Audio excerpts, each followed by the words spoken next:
What about, so we got some misinformation last week on Wildcard football. Yeah, apparently. Okay, so you can't buy the card packs. I want to be very clear. And I did play more of it since our last show.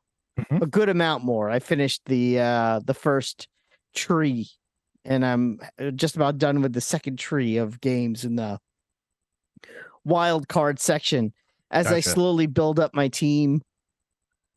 I mean, the game is fun. I can't say the game's not fun. I just wish there were some like mini. I think that game would do better with some mini games in it. Just something to kind of break it up in between actual football games. Totally. And sometimes I go to pass the ball and he doesn't pass the ball, and that makes me feel bad. Do you control the players? There and I'm like, I pushed the X button. Why did he not throw to the X person? He just stood there. Are you playing as Zach Wilson? Yeah, I might as well be. I honestly don't even know the name of my quarterback. That's the quarterback I have. I have a quarterback who I've never heard of before. Really? Really. I'm not even making it. You watch the NFL, right? And I watch the NFL, and I'm like, I don't know who this is. He must be a backup on some team. Could be a rookie as well. There's a lot of rookies this year. So I have to I keep meaning to look him up. Like, is he somebody I should know? But I have no idea who he is. Sounds like you should buy some more packs. Mm-hmm. Yes, which you can't do. You can't buy packs. You can only unlock packs by playing. Wait, you can't buy packs. Yeah. But you can buy like different versions of the game that come with stuff. There is a version of the game that gives you 10 packs automatically. Okay. But you can't buy more packs other than that other version of the game. Got it. That was the confusion from last week. Yes. Mm-hmm. Got it. You control the players like in a regular like arcade football game, or it's just like throwing cards? No. It's the cards are just basically like the power-ups that you select alongside the plays that you're going to run. And then before the play starts, you can choose like my running back's going to be 50% faster on the next play. I like that. And then I choose a running play, and then my running back's 50% faster, so he runs and gets 10 yards. I like or something. Make it with hockey. Maybe. Yeah. They might. I mean, they're Canadian, right? Yeah. I mean, they can make. I wouldn't be surprised if this game does well to see a wild card franchise.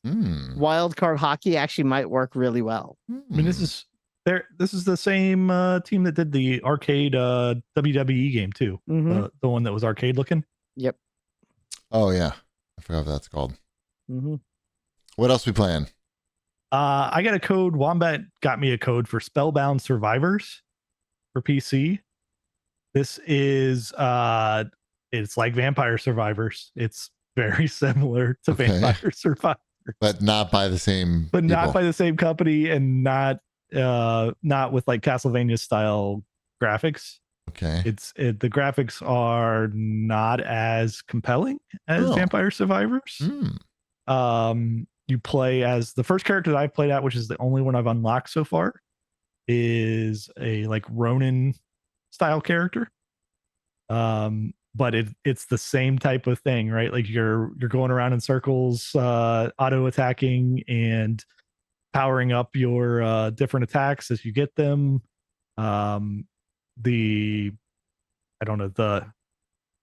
The animation is not as good as Vampire Survivors. It's still like it's got the right hooks to it though. Like I did like go like, okay, well I can play another round of this.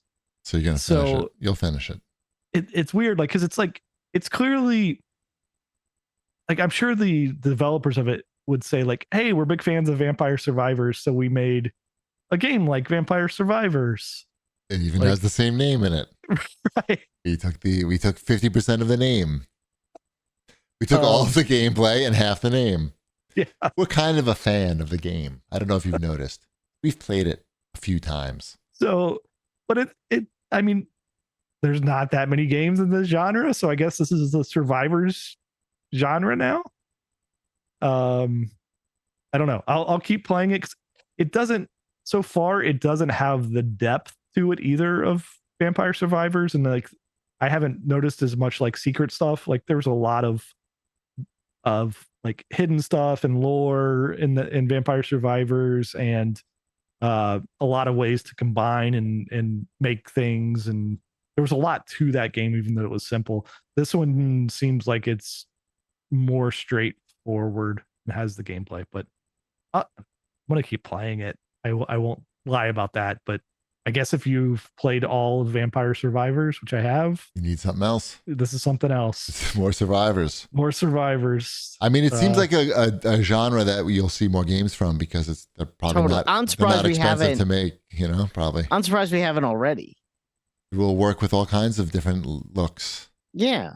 Where's Hello Kitty Survivors? Yeah, and I Everything. can't quite place the looks of this. Like maybe it's I don't know, some genre of PC All right, game let that me I look didn't it up. play. Marvel Fine, Survivors. I'm looking it up. That would be a good one. They should make Marvel Survivors. Cheapy, get on that. That would Me? be good.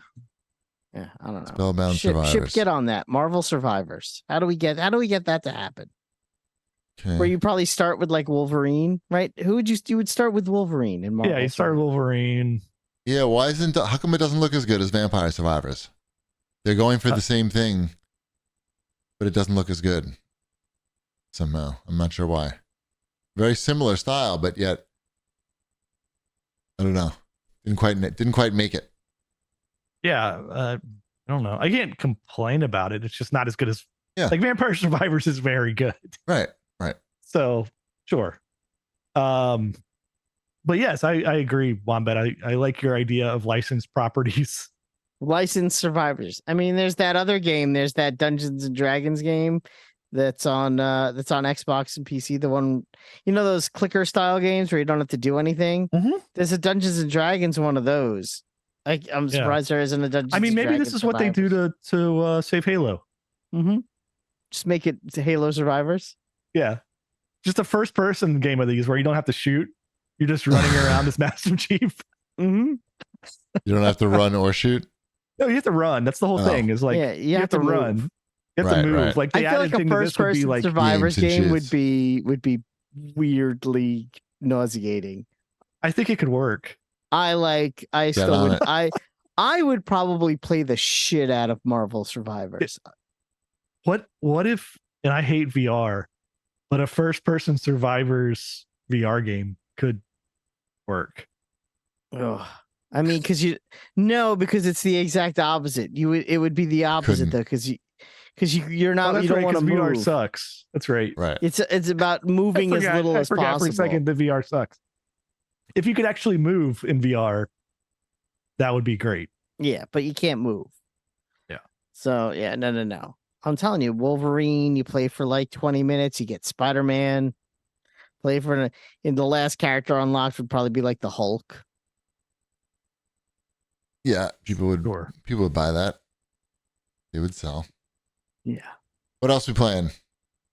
I've been playing this game. It was on sale on Xbox. I'm not even sure when this came out. It's a co-op game called 9 Parchments. I guess it's been out for a while, 2018. But we've been looking for more co-op games, like for Gretchen and I to play. And so it's almost like a Gauntlet style game, in that like it's like isometric third person fantasy style setting, but it's not like just loot popping out everywhere. Like it's very specific, like the power-ups you get, and there's loot, but it's loot light. And it's more like aiming your shots with the right thumbstick. What are you playing this on? Xbox. Okay.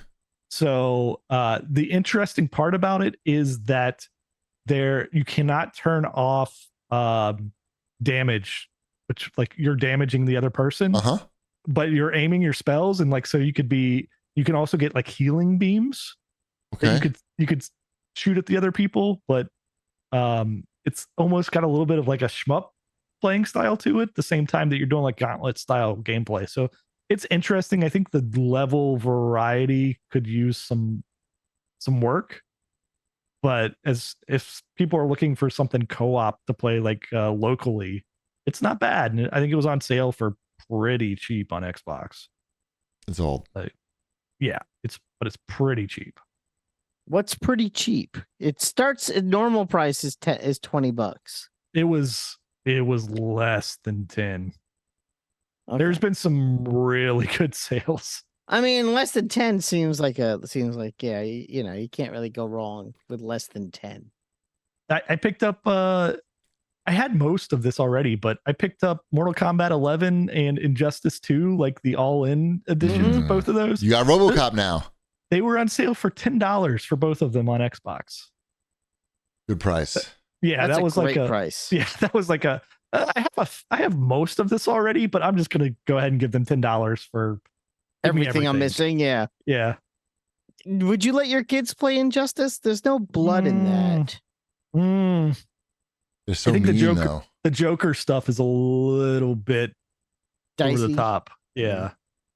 But it's getting close on that, but I don't know. There's enough stuff to where they don't need to play that. And neither one of them are particularly fond of fighting games. Mm-hmm. What about Mortal Kombat 11? You're gonna let them do the easy fatalities? Is that something? No, yeah, that's different. That's different. I have been playing a lot more Mortal Kombat 1. I play that like every day, even if it's for like 15 minutes.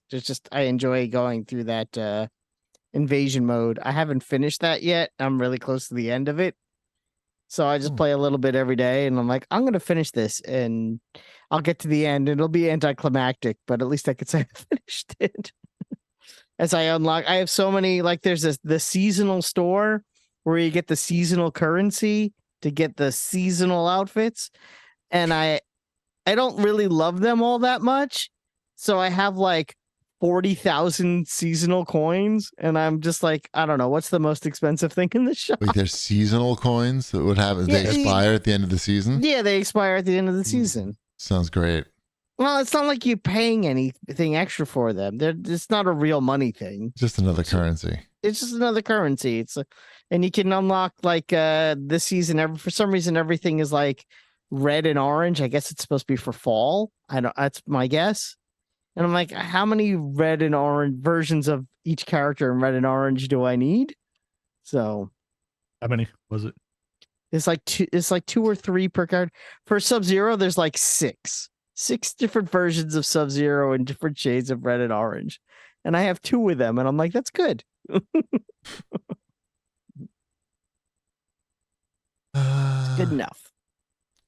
Can't be, the last Mortal Kombat game, for $10 with all the characters seems pretty compelling.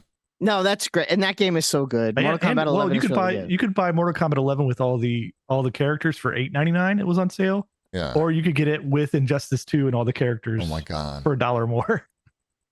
And you got the Teenage Ninja Turtles in Injustice 2. Yeah. Like it's a ridiculous deal. There's a lot of gameplay. There's a lot of game in those 2 games. You can play that for months. And I bought that. I haven't played it yet either, but I bought that Pac-Man repack because it was on sale for like $5. I don't know what that is. It's the latest like Pac-Man game. Oh, the one that was on Game Pass? No. This is like a platformer. Like a 3D platformer game. Okay. Sounds bad. It's supposed to be good. People like it. Let me see. What? It's a platformer with Pac-Man. I've seen this before. Seems fine. All right. I think that's it. Do we need to do CAGbag? Is there anything? We don't have to do anything you don't want to do. A bunch of people wrote in and asked if I watched the new RoboCop documentary that you can buy. I have not, but I will at some point. Sounds good. That's me reporting in. I'll let you know. You don't have to ask.